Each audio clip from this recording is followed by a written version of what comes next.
Sementara itu, rencana reklamasi Teluk Benoa dinilai sebagai wujud degradasi budaya Bali. Oleh karena itu, penolakan terhadap reklamasi merupakan upaya mempertahankan budaya Bali yang bersumber dari agama Hindu. Wujud degradasi budaya diungkapkan oleh pendesa adat Buduk Ida Bagus Ketut Purbanegara. Reklamasi di Teluk Benoa akan mendegradasi budaya Bali yang bersumber dari ajaran agama Hindu.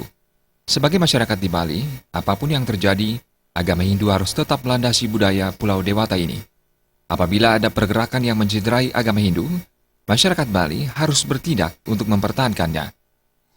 Proses reklamasi yang terjadi di Teluk Benoa itu adalah salah satu proses yang akan bisa mendegradasi budaya Bali.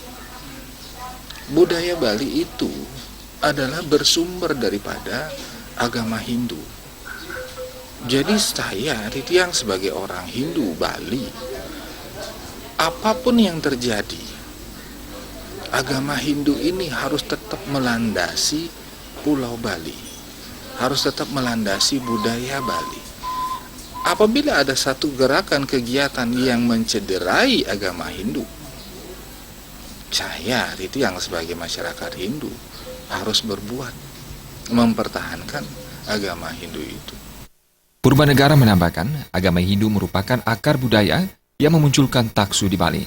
Taksu Bali menyebabkan Pulau Bali ini menarik wisatawan mancanegara. Masyarakat harus menolak setiap upaya mendegradasi budaya Bali demi mempertahankan taksu. Andika dan Gus Ngurah